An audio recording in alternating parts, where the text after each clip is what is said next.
canal O Executivo tem a grande alegria de receber o CEO da Guaiato Service, Márcio Guaiato Pérez. Márcio, seja muito bem-vindo. Boa tarde, Silvio. Muito obrigado pelo convite aí. Boa tarde a todos aí que estão nos acompanhando. Eu espero poder acrescentar aí com a nossa experiência aí nesse tema tão relevante que é o tema de serviços, que representa quase 70% do PIB brasileiro. Olha, o Márcio é uma das pessoas mais dedicadas que eu conheci e foi um dos poucos entrevistados que eu tive que ele fez um verdadeiro estudo para vir aqui para conversar conosco. O que ele trouxe de material eu achei impressionante. Eu agradeço muito, viu, Márcio, todo o seu trabalho aqui para trazer conhecimento para nós.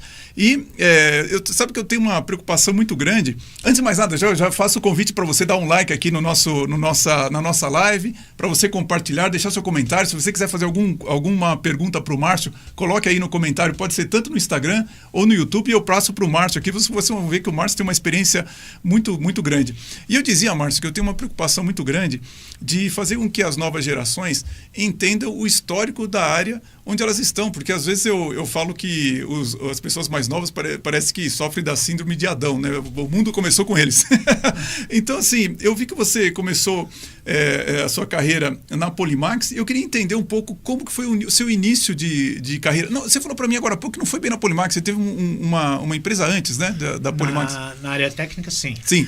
Me conta um pouquinho como é que era o início da sua carreira lá nessa outra empresa e quais foram as transformações até chegar onde você está agora. Legal. Bom, o Silvio falou das empresas históricas que eu trabalhei, eu espero que ele não me veja como histórico também. Apesar que na semana que vem, dia 20, eu estou fazendo já 49 anos de trabalho. Impressionante. Eu comecei trabalhando com 14 anos de idade, em escritório, em banco. Olha só. Mas depois, já quando estava no terceiro ano do curso técnico em eletrônica, eu tive a oportunidade de estágio numa multinacional de equipamento científico de absorção atômica, ultravioleta e cromatografia, a empresa Varian Aerograph, e pedi demissão para poder ser estagiário, ganhando um terço muito menos do que eu ganhava. Recebia uma proposta do dobro do que eu ganhava na época e recusei porque pensava a longo prazo, né? Sim, Naquele momento poderia ser interessante, mas lá na frente eu não conseguiria recuperar mais isso. E aí ingressei nessa empresa, onde eu fiquei na área de produção, na área de fabricação e equipamentos na época muito mais sofisticados do que computadores. Só que o grande chão, o grande boom, o grande desejo de todo mundo na época era trabalhar com computadores, onde a família achava que você era super inteligente. Que ano que nós estamos falando aí, Márcio? Mais ou menos. Estamos falando de 1970. Eu comecei em 77, trabalhei até 80 77, nessa época. Olha só, Em 1980, quando eu comecei na Polimax. Entendi. Aí já estava justamente o pessoal querendo trabalhar com microprocessadores, microcomputadores, né? Exatamente. A gente fala, o computador da Polimax na época era um computador com 64 KB de memória, olha só.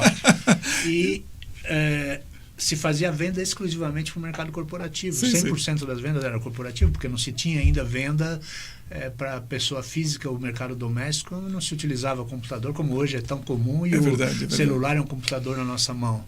E se chegava a se levar 6 meses para fazer uma venda para o mercado.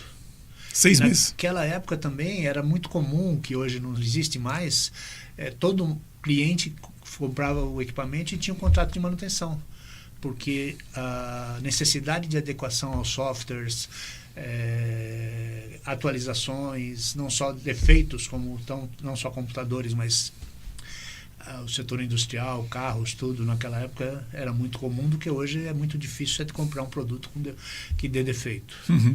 Então, uma grande receita das empresas de computadores na época e das revendas e tudo mais era não só a parte de venda dos produtos, mas os contratos de manutenção, que eram centenários, né? Você tinha milhares de máquinas sob contratos de manutenção. Logo em seguida, em 1984, com a Lei de Informática, a Lei Federal 7.232/84, estabeleceu a reserva de mercado, que tinha um objetivo, na realidade, de induzir o investimento do governo e para o setor privado na formação e especialização de recursos humanos já em 84, mas na realidade foi, acho que, um tiro pela culatra, porque ele incentivou muito mais a pirataria, até que se teve o fim da reserva de mercado em 1991, e eu acho que a gente passou a ser up-to-date com todas as tecnologias mundiais, como hoje a gente vê, não só na área de computadores, mas área industrial, telefonia, celulares e tudo mais, né? E, obviamente, o setor de serviços, que naquela época era um mal necessário, porque as empresas investiam em produtos, se ganhava muito dinheiro com produtos, e a gente começou a montar a parte de serviços. Eu montei a rede de assistência da Microtech, que chamava RAM. Logo depois... Sabe que eu não sabia que era você que tinha montado, Márcio? Olha só que interessante. Era um desafio, porque nenhuma revenda ou as empresas viam investimento na área de serviços, né? E a gente criou padrões de treinamentos, padrões de certificação, e logo depois a gente viu certificações internacionais que agregavam muito valor aos profissionais, né? Então é bastante orgulho para a gente aí ver a área de serviços hoje ser top e estar acima de produtos, né? Sabe que você fez um levantamento de informações muito interessante, porque eu comecei a trabalhar em 1984. Eu não tinha me tocado que eu tinha começado a trabalhar justamente quando houve a lei de reserva. Não, que para mim foi positivo, porque eu consegui trabalhar em desenvolvimento, que era uma coisa que eu queria muito, trabalhar com desenvolvimento de computadores, e como eu trabalhava com assembly, né, então era na verdade, era praticamente a única peça do computador que não podia ser copiada de jeito nenhum, que era o BIOS do equipamento, né? Então, foi bem interessante. Mas eu concordo com você, isso aí atrasou um bocado a gente, em termos de tecnologia, a gente ficou bem defasado do que tinha lá fora. Foi bom sobre alguns aspectos, mas por outro, realmente teve esse problema.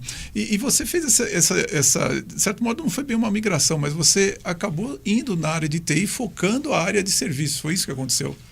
Eu comecei como técnico, né? Então, técnico de computadores, que era muito totalmente serviço, né? E também fiquei muitos anos nessa área de serviços aí, onde montei a rede da Microtech, depois a Monidata. A Microtech tinha ganho um prêmio como a empresa do ano, aí fui convidado para ir para a Monidata, que ela também queria se igualar aí à Microtech, e tinha profissionais de alto gabarito lá na Microtech. Foi também um desafio bastante interessante. E depois migrei para uma oportunidade onde me chamaram para ir para a Sharp, onde tinha a área de produtos para escritório, que era copiadoras, informática, calculadoras, etc. E depois de um ano eu assumi toda a rede de serviços da Sharp. Então foi uma oportunidade interessante de ter uma visão global de serviços, não só em tecnologia da informação, mas poder utilizar essa experiência em qualquer negócio, né? A partir daí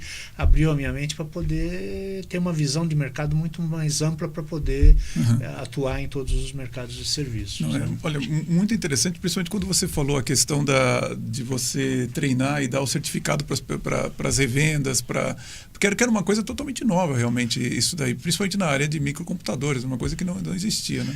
E até hoje a gente vê o mercado, já que a gente está falando de serviços, e a gente vai falar logo mais também da escassez e a dificuldade de mão de obra, é a falta de conscientização dos profissionais, não só em treinamento, em formação, mas em certificação, que é o que dá o valor agregado. Sim, é verdade. Na hora que você tem uma certificação, principalmente institutos internacionais, seja em qual área for, aquela certificação, por exemplo, você tem uma certificação em inglês lá, TOEFL, ou qual seja, você pode falar que fala inglês, mas se você tem a certificação, ela está certificando aquilo que você sabe, né? Seja na área de tecnologia, nós temos muitas. Hoje, quase todo fabricante tem uma certificação e tem programas de certificação, a Microsoft, a Cisco e qual seja, para poder agregar valor. Mas a gente vê poucos profissionais dando valor a isso para o seu currículo, para o seu mercado. Eu participo de alguns grupos até hoje da área dos profissionais de TI, né? Às vezes eles reclamam muito que a certificação às vezes não aumenta tanto a receita dele, né? Isso não é verdade. Na verdade, você tem um diferencial. A hora que porque você, quando contrata, imagino que você vê isso, né?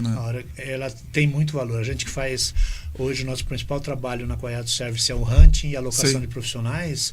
O profissional que tem tanto que a gente coloca para os clientes, a gente tem um modelo de currículo nosso, padrão, que dá uma visibilidade bem grande ao cliente nos requisitos da vaga que ele precisa para enxergar as adequações do requisito no currículo, sim. A gente tem lá um campo de treinamentos e certificações. Sim. Treinamento tem um valor? Tem um valor, claro. Mas a certificação tem um valor muito maior. Ah, olha só, acho que isso é importante. E óbvio que existe o fator de alguns clientes, muitos clientes querem, conforme a vaga muito mais técnica, fazer não só a entrevista, mas fazer um teste técnico para adequar, né? Então, se a pessoa tem isso no currículo, ela tem que se adequar e ela tem a capacitação para poder ir bem no teste. Sim, é como fala, uma informação bastante objetiva, né? Isso dá uma tranquilidade, inclusive para quem está contratando. Com certeza, mas eu recomendo falo aqui para quem está nos ouvindo, assim, e para os profissionais e para as empresas, invistam na certificação. Ela tem um diferencial e no momento adequado ela vai te dar um valor na sua carreira. Excelente.